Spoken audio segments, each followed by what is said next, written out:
Bendiciones a todos, Dios los bendiga.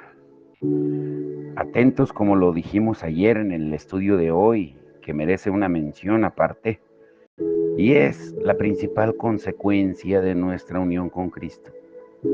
El título de hoy es La conversión, la principal consecuencia de nuestra unión con Cristo.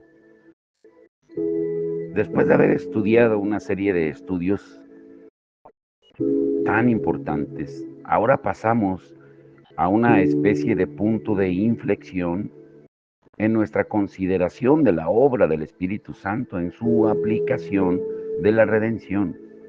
Hasta ahora hemos estado considerando su obra al llevar a cabo distintas cosas en nosotros, en las profundidades y recovecos de nuestro ser. Todo lo que hemos considerado anteriormente en términos del llamamiento eficaz y de la regeneración y nuestra unión con Cristo se puede describir de ese modo.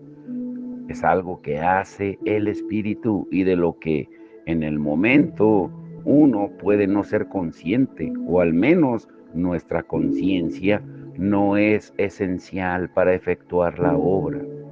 Ahora llegamos a lo que podemos describir como las manifestaciones y resultados de esa obra. Pero aunque lo expresemos de ese modo, debemos tener mucho cuidado de nuevo con la secuencia cronológica. Ahora, ¿a qué me refiero con conversión? Es el primer ejercicio de la nueva naturaleza al cesar en sus antiguas formas de vida y comenzar una nueva. Es la primera acción del alma regenerada moviéndose de algo a algo. El mismo término lo sugiere. La conversión significa cambiar de una cosa a otra. El término no se utiliza muy frecuentemente en las escrituras, pero la verdad que connota y representa aparece constantemente. Y veremos que el propio término se utiliza a veces en las escrituras de forma más general para cualquier tipo de cambio. Por ejemplo, a veces se utiliza aún con un creyente, como nuestro Señor cuando reprendió a Pedro en una ocasión y le dijo en Lucas 22:32, y tú, una vez convertido, reafirma a tus hermanos. Lo que nuestro Señor Jesús quería decir cuando regreses, cuando retornes. Aquí la palabra no se refiere a la venida original de Pedro a la vida cristiana. Él ya estaba en ella, pero iba a recaer, iba a extraviarse y a volver después. Y eso se describe como una conversión. Pero al considerar las doctrinas bíblicas, es preferible restringir la palabra conversión al sentido que se le otorga habitualmente cuando hablamos de estas cosas. Y esto es, se trata del paso inicial en la historia consciente del alma en su relación con Dios. Es el primer ejercicio, la primera manifestación de la nueva vida que se ha recibido en la regeneración. Y esto, por supuesto, es esencial y hay muchas afirmaciones al respecto.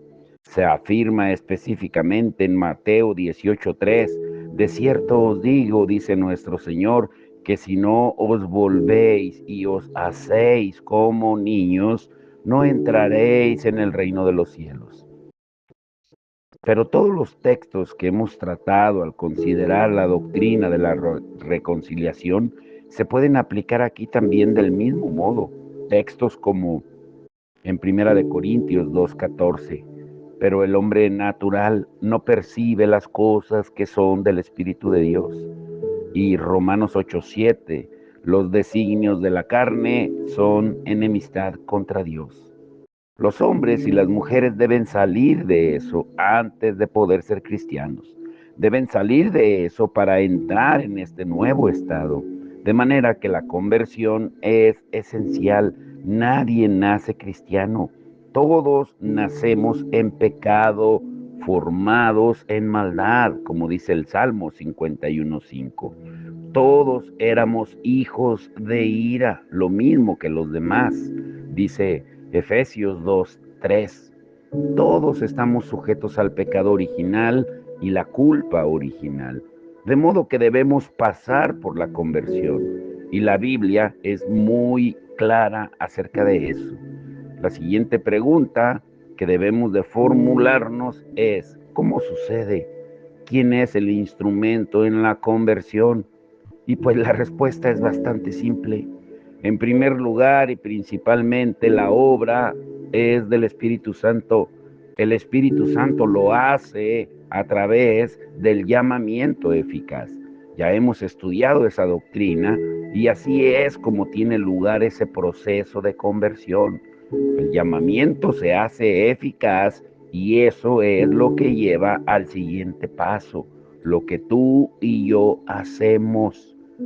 Y se puede advertir que es la primera vez que lo mencionamos, pero en cualquier definición de conversión se debe introducir la actividad humana así como la divina.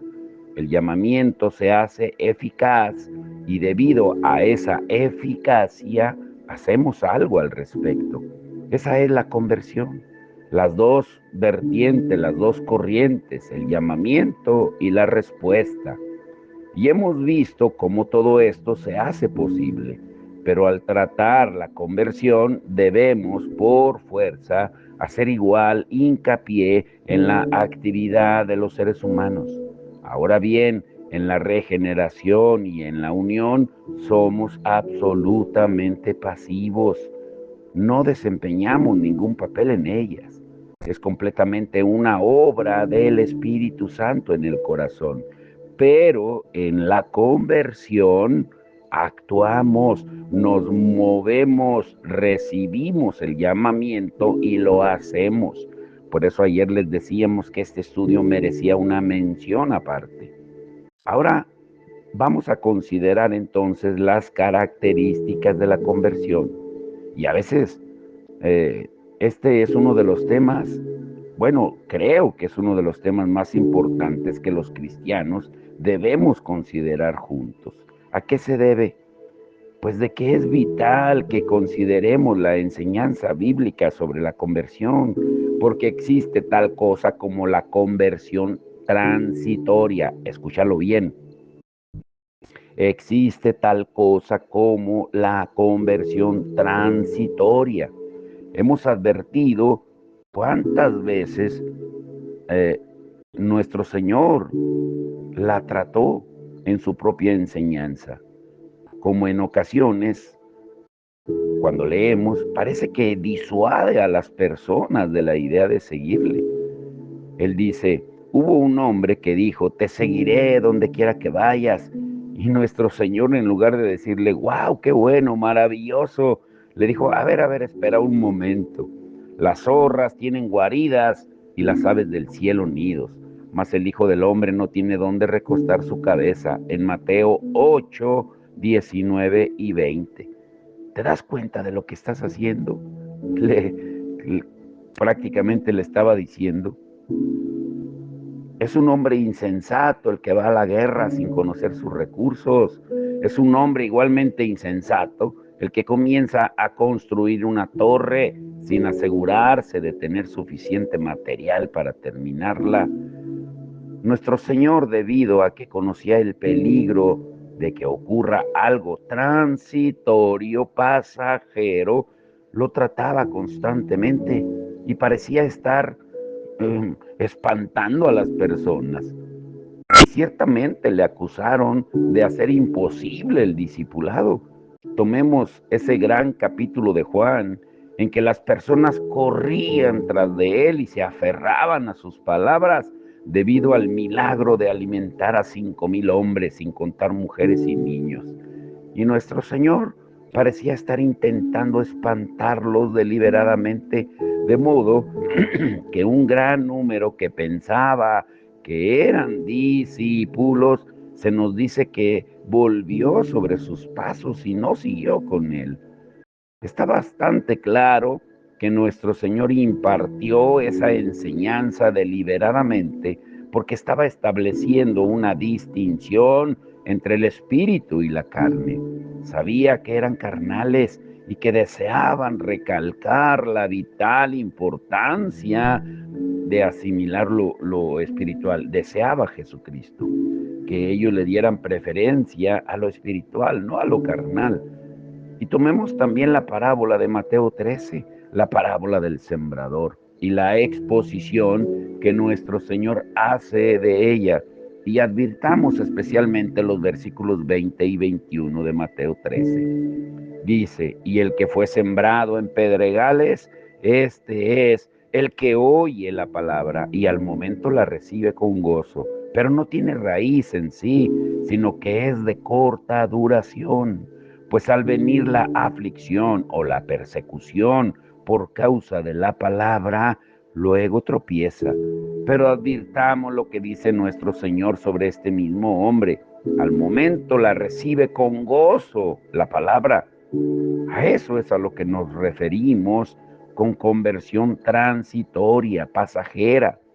Parece haber recibido la palabra, está lleno de gozo, pero no hay ninguna raíz en él. Y esa es la razón por qué termina no teniendo nada. Ahora bien, esa es la enseñanza de nuestro Señor. Y existe la posibilidad de esta conversión alegre y sin embargo que carezca de vitalidad y que termine mostrándose transitoria. En las Escrituras hay más enseñanzas sobre esto mismo. Tomemos, por ejemplo, a Simón el mago en Hechos, capítulo 8. En el versículo 13 se nos dice, también creyó Simón mismo, y habiéndose bautizado, y sin embargo, miremos al final de la historia de este hombre. En el versículo 23 dice que estaba en hiel de amargura, pero ¿cómo si ya había creído y se había bautizado? Y Pedro simplemente le dijo que sería mejor que pidiera a Dios compasión y que tuviera a bien perdonarle. Parecía un verdadero creyente, pero no lo era. Y luego Pablo en primera de Timoteo 1:19 y 20 dice, manteniendo la fe y buena conciencia, desechando la cual naufragaron en cuanto a la fe algunos. Esta es una enseñanza muy importante y dice lo mismo en segunda de Timoteo 2. Aquí Pablo le está escribiendo a Timoteo acerca de ciertas personas que parecían haber sido creyentes, pero que ahora estaban negando la resurrección. De lo que resultó que algunos cristianos atemorizados pensaran que toda la iglesia se estaba viniendo abajo. Y Pablo dice en el versículo 19 de segunda de Timoteo 2, pero el fundamento de Dios está firme teniendo este sello. Conoce el Señor a los que son suyos. Dios lo sabe, nadie le engaña o lo confunde. Existe tal cosa como las conversiones transitorias, pasajeras. Los creyentes transitorios, pero no son verdaderos creyentes. Por eso es tan vital que conozcamos la enseñanza bíblica de lo que verdaderamente es la conversión. Ay, les pido perdón por mi garganta. Desde ayer la traigo un poco irritada. Y otro ejemplo del caso de Demas. Hay muchos que dicen que Demas, en 2 de Timoteo 4:10, jamás llegó a ser un creyente, pero yo no iría tan lejos, porque pudo haber recaído, dice 2 de Timoteo 4:10, porque Demas me ha desamparado amando a este mundo. Este es un caso tal vez dudoso, y luego llegamos a ese gran pasaje clásico en relación con esto, en Hebreos 6, con un pasaje similar en el 10º capítulo de esa epístola. Porque es imposible que los que una vez fueron iluminados y recayeron, sean otra vez renovados para arrepentimiento. Hebreos 6, 4 al 6. Aquí vemos pues deliberadamente, y podemos notarlo, ese enunciado de conversión transitoria. hay algo obviamente erróneo en esas personas, de modo que debemos hacer preguntas, debemos considerar, debemos tener definiciones, porque no todo lo que brilla es oro, todo lo que aparenta ser una conversión es muy probable que no lo sea, según la enseñanza de nuestro propio Señor y de los apóstoles. Yo no conozco nada que sea más peligroso, reprensible y antibíblico que decir, pero es que no se deben hacer esas preguntas. No, no, no, no. Dejemos que se hagan. Preguntemos siempre. ¿Nos da derecho a la Biblia? ¿Nos da derecho la Biblia a decir eso? Si hemos de ser verdaderos maestros o discípulos del Jesús, y de la palabra, maestros, predicadores, y ayudar a los demás y preocuparnos de la gloria de Dios, pues debemos comprender que existe tal cosa como la conversión transitoria que se basa en un malentendido. Por eso tenemos que tener mucho cuidado. El segundo motivo para preocuparnos por la definición precisa es que no solo son conversiones transitorias, sino hasta son conversiones falsas y que si se ve eso en las campañas evangelísticas. Como se podrá advertir, aquí establecemos una distinción entre ambas y la diferencia es que en el caso de la conversión transitoria, esta ha ocurrido como resultado de la presentación de la verdad bíblica. En el caso de la conversión falsa, es un fenómeno que a pesar de tener un gran parecido y simular una conversión cristiana, se ha producido por otro instrumento distinto a la verdad. Por eso debemos establecer la distinción. Y eso jamás ha sido tan necesario como ahora, porque hay muchas personas que piensan que mientras haya un gran cambio en la vida de una persona, por fuerza debe ser una conversión verdadera. Por ejemplo, si un hombre renuncia al pecado y vive una vida buena y hace el bien, eso dicen es ser cristiano, pero puede que no lo sea. Es posible que un hombre sufra un gran cambio profundo y culminante en su vida y en su forma de vivir y experiencia, pero que nada tiene que ver con el cristianismo. Puede que aún las personas salgan del mundo y se unan a la iglesia y que toda su vida exterior parezca diferente, pero puede ser una falsa conversión. Es una conversión en el sentido de que ha abandonado una cosa y pasado a otra, ha renunciado a los pecados y ahora hace el bien, pero es falsa porque carece de la relación necesaria y esencial con la verdad. Si solo nos interesan los fenómenos, si solo nos interesa a alguien que pueda levantarse y decir, mi vida ha cambiado por completo, pues entonces solo necesitamos recurrir a los libros de psicología. Y la psicología está siendo muy popular. Bueno, lo ha sido desde hace muchos años y representa un ataque frontal a la fe cristiana. Ese es el motivo que debe preocuparnos. Una vez escuché a un hombre decir que si alguien atacaba su fe no le preocuparía, simplemente contestaría, no me importa lo que diga la gente, no me importa lo que diga la ciencia, lo sé por causa de lo que me está sucediendo.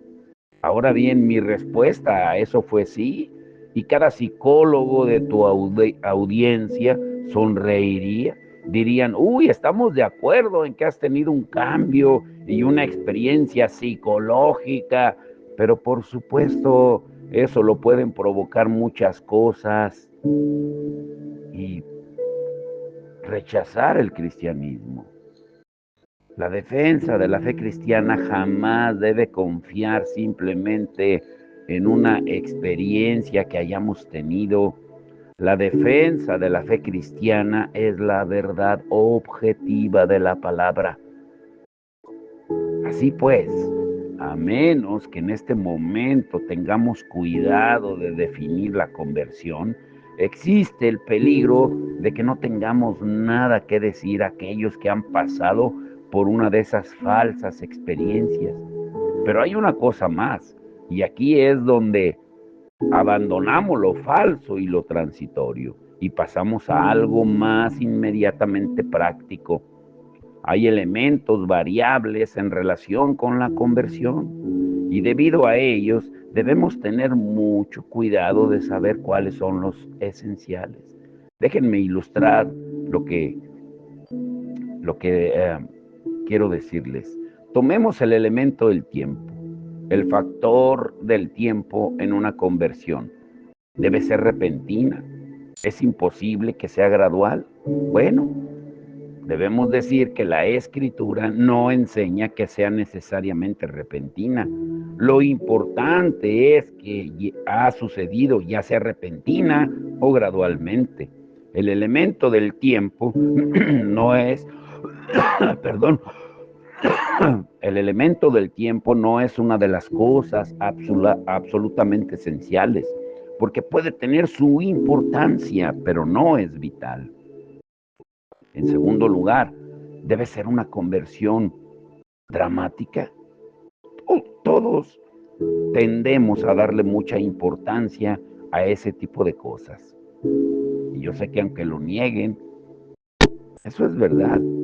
Tenemos un interés humano, decimos y creemos que debe ser interesante, pero debe ser dramática la conversión. Si leemos un solo capítulo de las Escrituras, Hechos 16, veremos que no tenemos derecho a decir algo así. Por supuesto que si solamente leemos la historia del carcelero de Filipo, diremos que la conversión debe ser muy dramática, porque ahí en Hechos 16, 25 en adelante, cuando Pablo y Silas oraron, cantaron y se abrieron las cárceles, y el carcelero de Filipo se impresionó por lo dramático, lo impactante de la situación. Dice que creyó él. Pero estamos igualmente interesados en la historia de Lidia, donde no hay nada que indique algo así en el mismo capítulo 16, en su conversión. Pudo haber sido bastante tranquila, pero fue una conversión igualmente que el carcelero de Filipo. Aquí tenemos entonces otro elemento variable. Puede haber dramatismo o puede que no. Eso no es esencial. Y luego está la vieja y molestia cuestión del lugar de los sentimientos. Y por supuesto que debe haberlos, pero hay sentimientos y sentimientos, como dice un hermano aquí en la iglesia, el Papa Guille, que le decimos. Hay de sentimientos a sentimientos.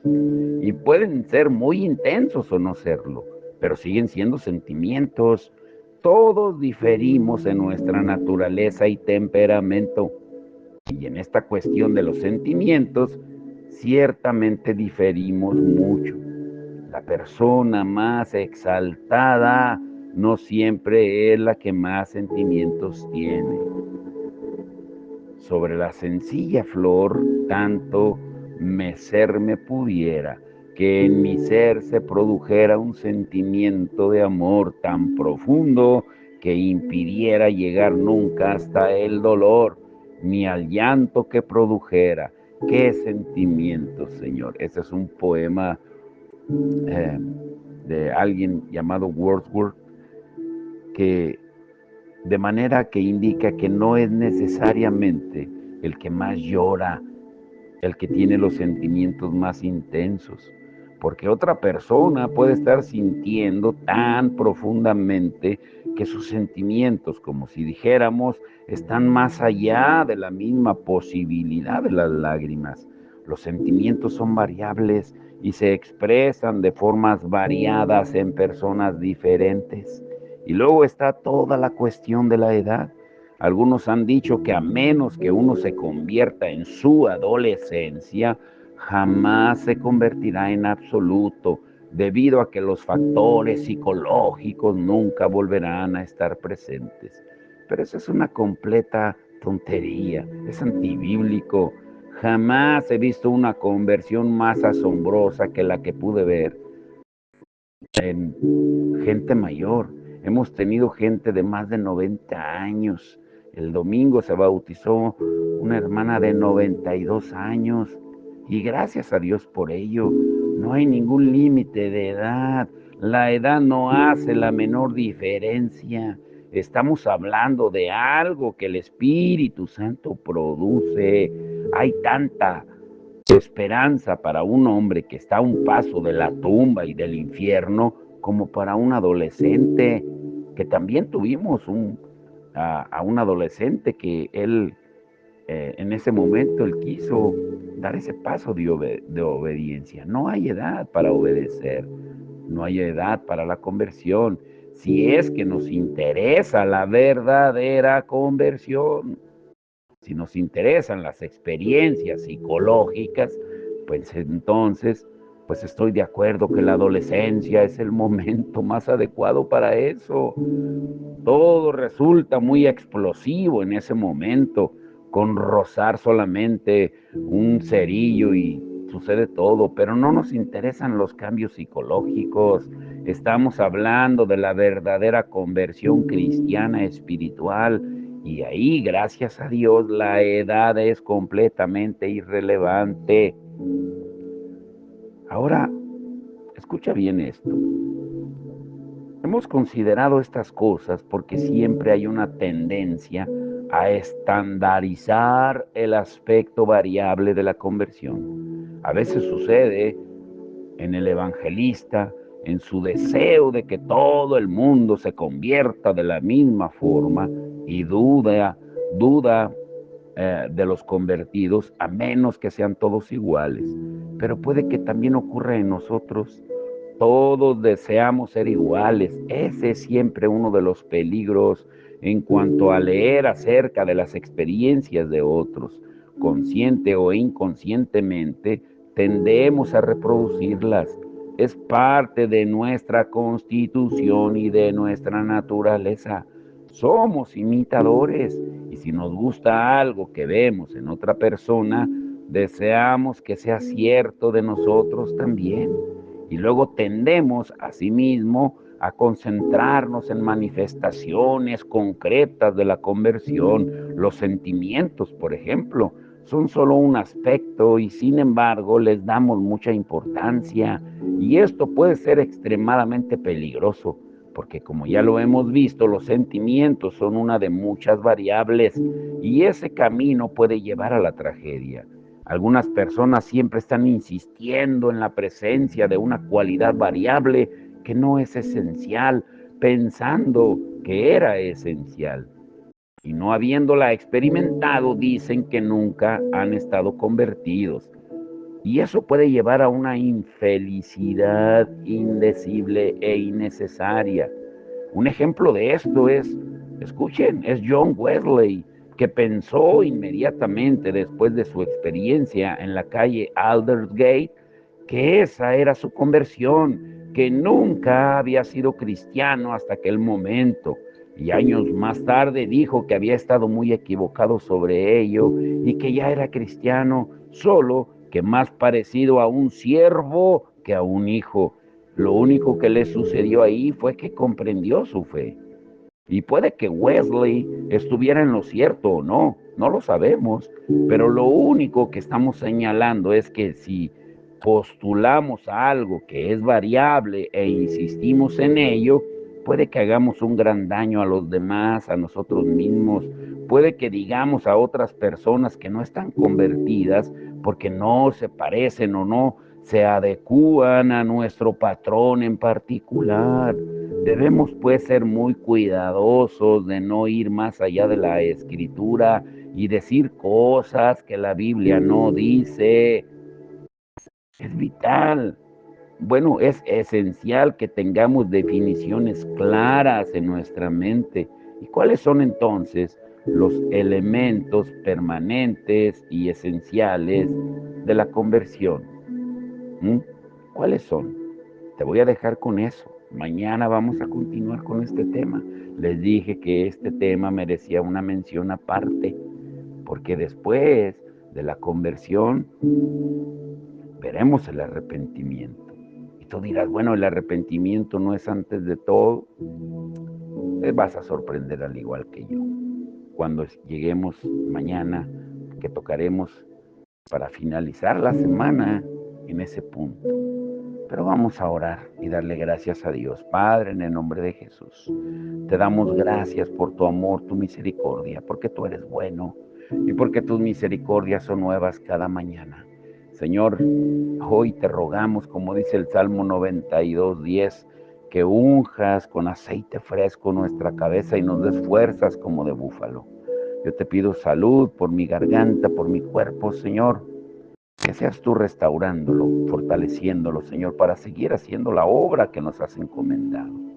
Te damos gracias por tu palabra, porque nos está abriendo el entendimiento de tantas cosas equivocadas que tal vez habíamos creído, pero hoy a la luz de tu Espíritu Santo, con esa doctrina tan importante que es la doctrina del Espíritu Santo, nos estamos dando cuenta, Señor, de que muchas veces podemos estar siguiendo dogmas, doctrinas, costumbres, tradiciones, pero no tu palabra. Es tiempo de una conversión genuina. Es tiempo de que de verdad seamos representantes dignos tuyos, Señor, y que hagamos lo que tú nos has encomendado. Pero no podemos hacerlo en nuestras fuerzas si tú no estás con nosotros. Te damos toda la gloria y la honra en el nombre de Jesús. Amén y amén.